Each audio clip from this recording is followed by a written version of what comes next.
Hello, Beans. So I'm taking a class about Lord of the Rings and adaptations of the Lord of the Rings.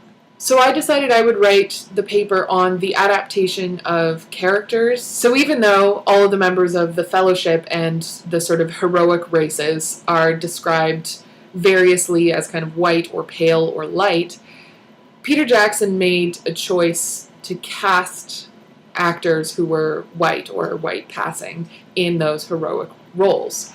He made a choice to cast Maori actors in the villainous roles.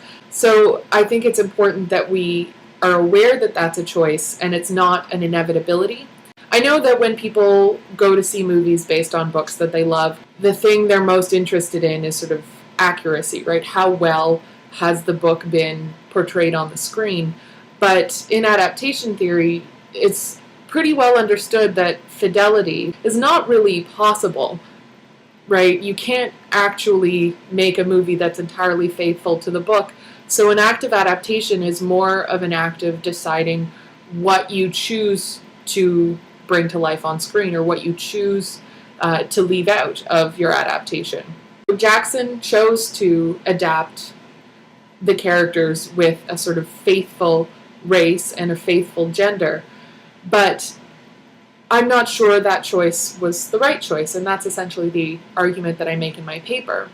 A lot of the people who defend Tolkien from accusations of racism and sexism in Lord of the Rings make the claim that what makes Lord of the Rings really great, the really important theme of Lord of the Rings, is how he shows different people working together. So in Tolkien's Lord of the Rings, difference is not just okay, it's actually necessary. You have to have different people working together in order to defeat evil and save the world. If that's the case, then why doesn't Jackson show that in a way that's recognizable to contemporary audiences?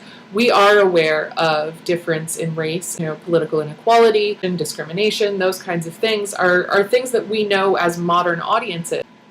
I think that in order to adapt the Lord of the Rings in a way that gets across that sort of central theme of difference, maybe there should have been visible difference on the screen.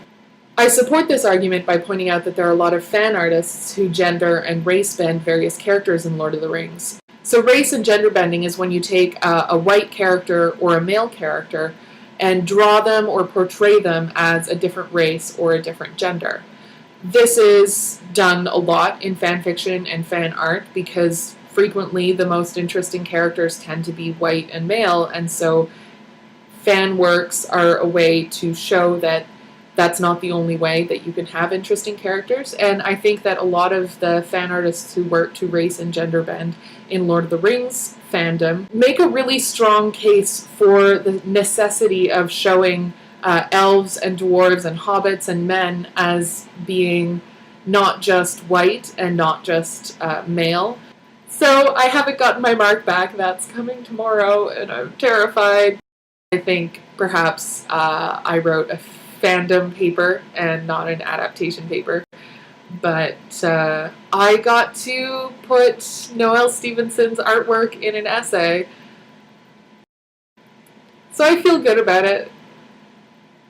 Good luck with your paper and have an awesome time at your conference, and you'll do awesome, and I love you. Bye!